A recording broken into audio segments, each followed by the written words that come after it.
liêng hàng địa bắt ta rồi chọc vào đây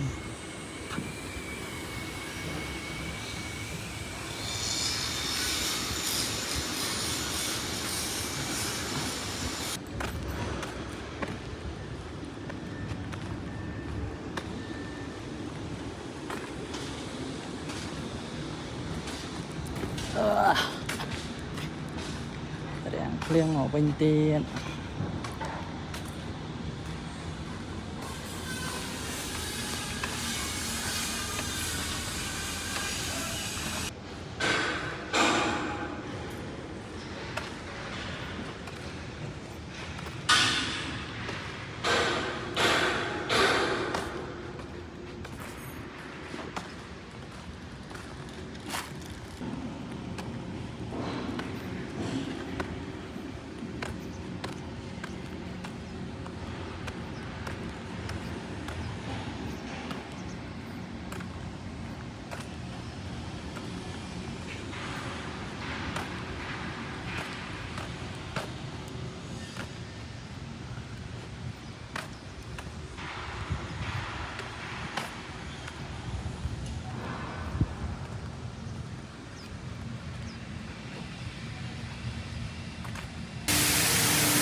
ban một prất đó này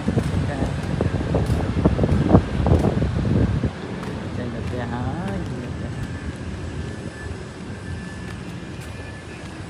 chả đây nồng viên tập liêng ở ca nghe thơ ca nồng viên tập liêng trượt cả bạn tầm mộng đọc ở trên được đèo rồi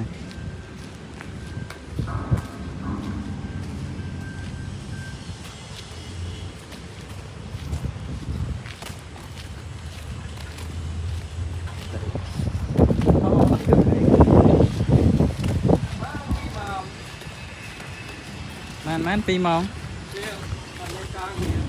tiếng bò nghe định này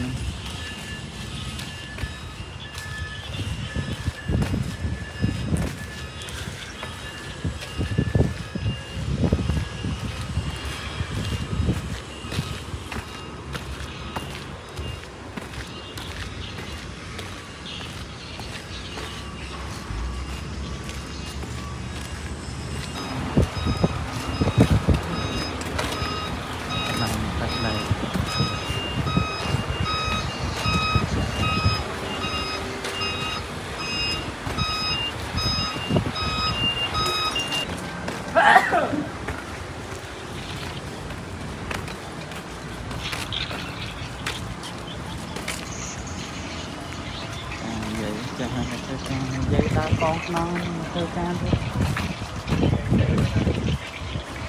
sao men ta tao thằng nào tôi bắt chọc không ô anh chào nó tôi cho đây nó ăn đâu đấy ta ôi lược nè lược thùng năm đâu con men tích lố rồi phây cái lố nó mà thùng ôi lược tại anh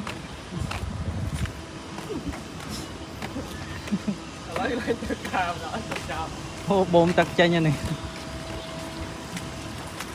liền lịch bồn tật chơi nha này bạn